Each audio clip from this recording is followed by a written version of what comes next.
Welcome back, ladies and gentlemen. Shall we get started?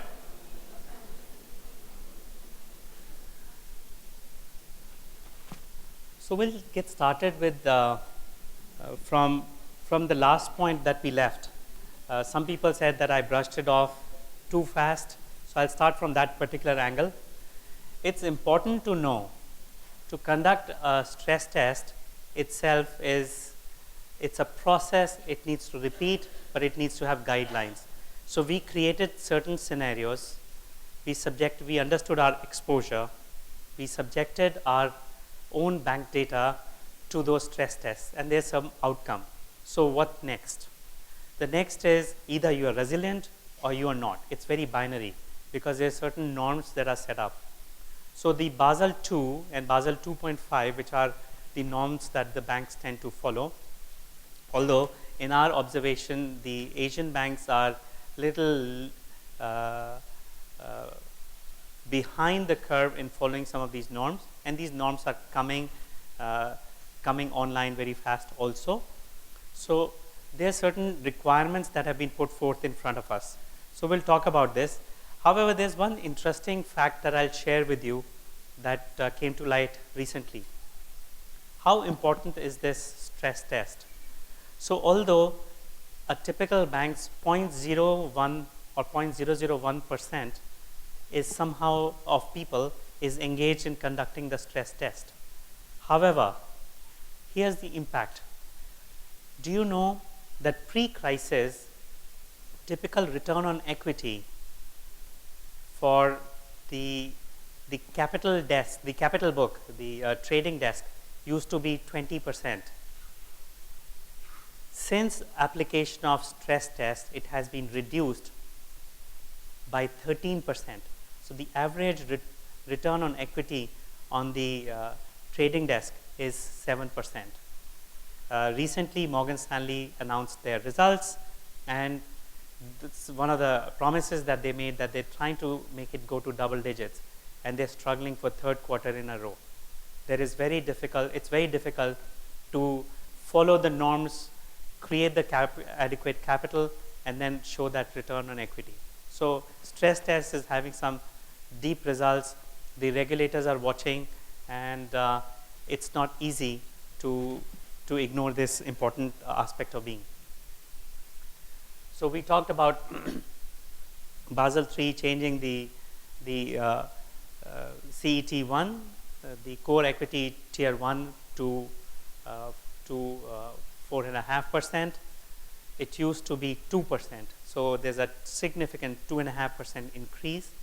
And there's additional capital requirements that have come in that I'm just brushing it very fast to have the continuity. So this is very important that has taken place. There's something that additional capital requirement that G20 has passed, and these are two. One is the liquidity coverage ratio. So for the financial institutions to remain solvent, they have to prove that they have very high quality liquid money available to cover any adverse situation for 30 days. So this is a new norm. It has taken place, and it's important for the banks to gear up for that. The next one is the net stable funding ratio. It's to make sure that the banks have access to capital long term in case of adverse events. Either they have access to sell their assets. They can check whether the collaterals can be converted to cash and whatnot, or they have access to uncollateralized funding pools to make sure that they remain solvent. There's one new rule that has come in September 2015.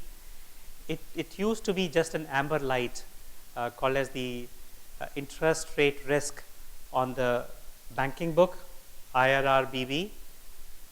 From September 2015, it has been converted into, again, a calculation for adding capital.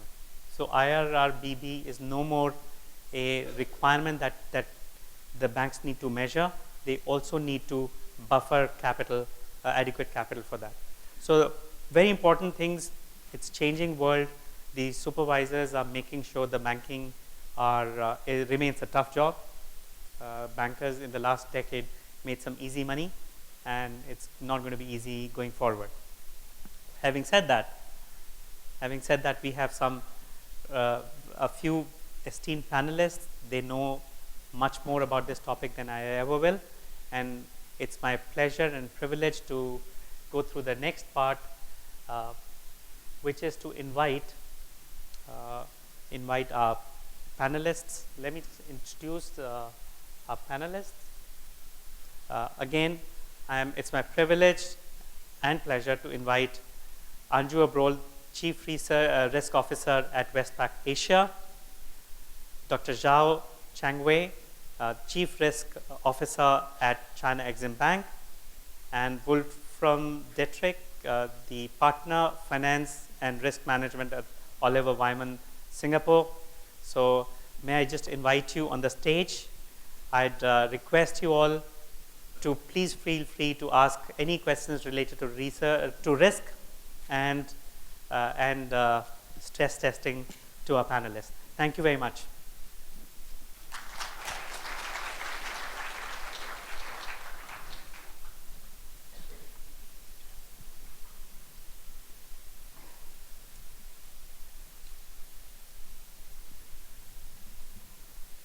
In the meantime, while our panelists are getting set, if you have any questions, you have two options. Either you can ask the question directly. If you're not comfortable but still want to have the question, you can write it and give it to a volunteer. AICB volunteers are here. They can take the question, give it to me, then I can pass it to the relevant person who can answer it for us.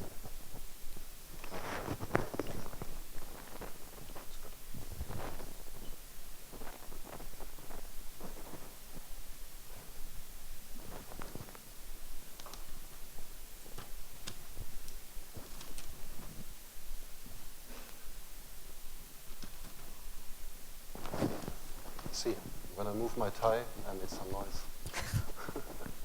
Okay. All right.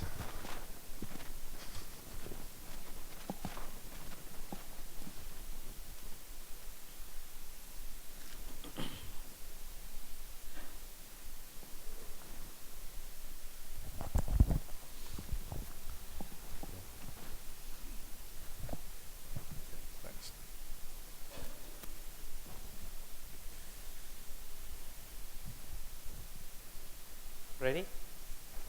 Thank you. So thank you for being on the panel and to discuss the risk and stress testing models. So I'll like to start this session by asking a few questions of our panelists. My first question is for Anju. Anju, if you can share your opinion, how do you balance innovation and risk management? Because innovation often cuts into the capital, always requires to take risks. However, risk is becoming a tough word in banking. What's your perspective? Yeah. Good. Well, innovation opportunities. Not working. No, I don't. Now? Yeah. Yeah. So the opportunities come at us in a few ways. Internally, in response to an external first mover, and we then want to take advantage and get ahead, or just the competing priorities of so many demands we have on us, where we are left with no choice unless we want to run extremely expensive, unsustainable operations. We have to innovate. And the way I see risk management's role in innovation, and I think risk operations, all of the support and control functions can actually play a very, very significant part in innovation. And and innovation always, usually doesn't always mean something totally transformational. It can be just pertaining to internal processes. And one of the biggest areas which the banking industry can tap on is taking advantage of legacy processes. And it's now time for us to revisit them for two reasons. One, and I think many of you will relate to that, processes get built in banking at one point in time, and then a problem occurs and another patch gets put on it. Another small issue occurs, yet another process gets put on it. And over the years, it becomes a three-step process, easily transforms into a minimum of 13 or even a 20-step process. And nobody really spends time to look at how we are doing things, as long as it's not creating a problem. If we are over-checking, etc., nobody has a complaint. And so, to me, innovation is about looking in our backyard, getting into the inner wirings of how we do things, and from that come two advantages. One, a marked increase in efficiency, but equally and more importantly, a marked improvement in management of risk. Because it's intuitive, anything that's done efficiently and with a connectedness has a lesser chance of failure and gaps than something which is patchwork, over-negotiated process. And I think organizationally we can take a lot of advantage from that. Thanks for that perspective. Next question is Professor Jha, Dr. Jha. Dr. Jha, what do you believe is the role of investors? And you are an investor. You're also the chief risk officer, but you look at making large investments. What is the role that you play in managing risks before making your investments? Well, obviously, risks are actually everywhere, and that is also why the day-to-day job of my team is actually to look into what's happening virtually at every corner on the globe. Because China Exim Bank, the institution that I'm serving, has operations in more than 170 countries in the world. And that is also the sort of challenges that we've got to take as a mandate or mandated mission to look into each and every market in a very detailed and consistent manner. Country risk by far is, of course, very, I got to say, a very important but also slippery job that for any sort of risk managers are really in the profession. Now first, countries are obviously different in many reasons, and also for many different factors. That is the sort of energy and time you got to invest into most of the marketplaces that you are monitoring, and to understand, to really understand our market is a big challenge, I can tell you. The thing that we really are concerned, it's not about sort of risks that most people are concerned or even exhilarated by the saying that political risk is by far the overarching or overriding risk. That, statement is, I can say, very welcoming by many risk analysts. But in the real world, political risk may not necessarily on the agenda that you can really target into, simply because that is too obvious. And in many cases, it's a sort of a risk that you can actually help your customers or help your people in-house to jump over very easily. Now, the things that really can be loopholes are mostly environmental, legal, and public opinion related. Now, risks in this regard can be very digestive in many ways, because you really don't know where that problematic issue is going to get into the deep water. And then when your own organization or your clients are really getting into those trouble, it will be very difficult for you to bail them out. And most importantly also is that risks pertinent to these issues are time consuming. And more often than not, you need to go to law court for a final judgment. And that is time consuming, of course, but also you are in a greater reputational risk, and it takes more costs thereof. I think the third thing here is that for a really multinational players like China Exim Bank, we need to have a very balanced view about risks and also risk taking.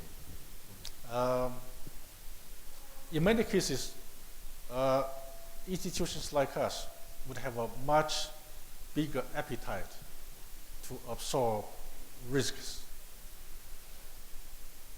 because we think, after all, know much better than many of those smaller or regional players. And also we will have better relationship and connections with the local community and authorities.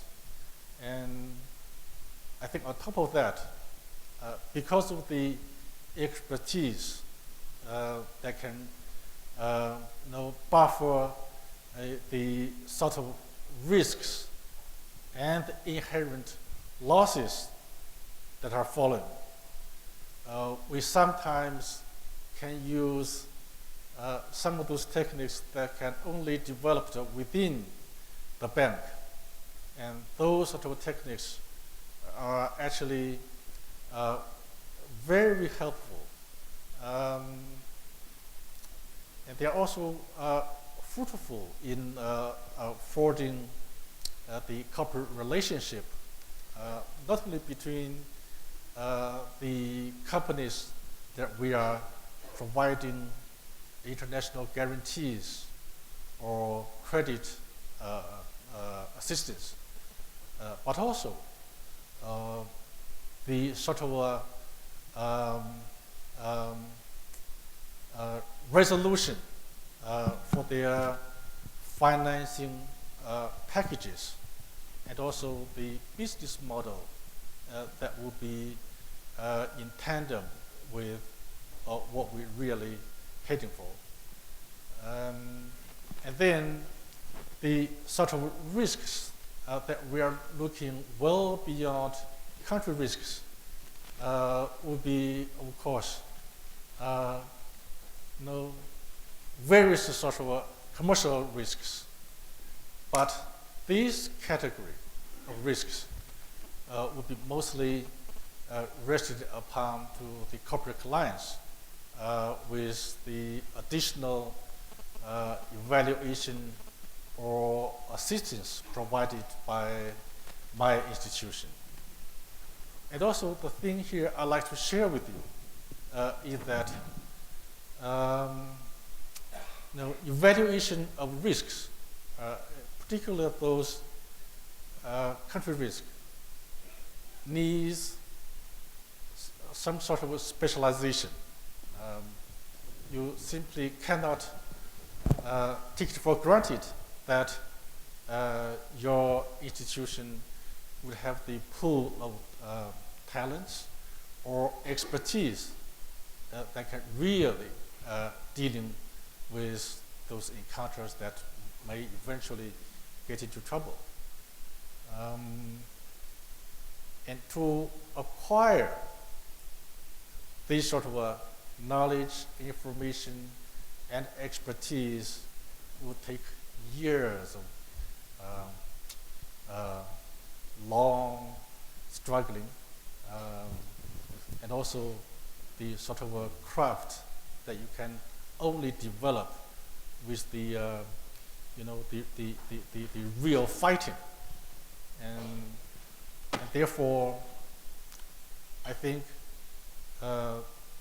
the value-added services that we can provide from the kind of country risk can help as many as corporate clients that are really in a cross-border and multinational presence. And that said, anything in terms of the human knowledge can be recognized and accommodated sooner or later. And that's to say, I really like to develop a sort of a cross institutional sort of a network that we can share some of those expertise that we accumulated for more than 20 years. Thank you. Thank you, Dr. Zhao. It's interesting that he has recommended creating an interinstitutional knowledge base, given that he has knowledge of valuations in over 70 countries. So he'll provide tremendous value to that network. So the next question is for Wolfram. Wolfram, what do you believe? We set up the risk management context and we talked about stress testing. Would you give your observations and sharing what stress testing has done? Especially during the break you mentioned that your company, your firm was instrumental in doing the asset quality review, AQRs, for 130 banks. That's very large endeavor. So I would love to get your commentary. Right, thank you. Well, thank you for having me today. I'm very glad to be here. I see a lot of familiar faces today in the audience. I think, first of all, it's fair to say that stress testing is on the mind of almost every bank here in the region. All of our clients are working on improving their stress testing frameworks in one way or the other. Now, it's interesting to see how different, though, the situation is between what we see in the US and Europe, with some fundamental differences, and Asia. So you mentioned the AQR, which Oliver Wyman was fortunate enough to have been chosen as an advisor. So we indeed looked at 130 banks and in this exercise. I think one thing that, if we look at the US and Europe, they went through the crisis and were hugely impacted, as we all know. So the reaction from the regulator was that of a step change. right? A massive increase in terms of the level of regulatory scrutiny that the banks now have to go through. It's a lot more involved, a lot more detailed, a lot more onerous process of stress testing, and a lot more regulatory involvement. It's in-your-face discussion of very minute detail of the assumptions that go into stress testing nowadays. So really a step change for many banks in Europe and the US. We're not in that situation here in Asia. And we've seen, and we see right now, most regulators taking a more gradual evolutionary approach to stress testing rather than the big step change. Changes are coming, but in comparison, they're still improvements, continuous improvements rather than the big jump. Now, what we do see here in Asia, and I think that's the interesting part we should be talking about, is that the shift here in Asia is really one from, in the past 10 years in most countries, a state where capital and liquidity was plentiful and nobody really had a second thought about it. And you made your business plans largely without relation to capital consumption and liquidity, and it was all the business plan handed over to the CFO at the end of the planning period to go get the money. Those times, and I think everybody realizes this now in ASEAN, those times are over, coming to an end very, very quickly. Now, we're not in a situation, and hopefully will not be in the foreseeable future, where banks are actually threatened in their existence here in ASEAN in particular. Right? Banks are still well capitalized, most banks have still adequate liquidity, liquid assets. But what we're seeing is a change in the business mix. They're suddenly, for many for the first time, need to think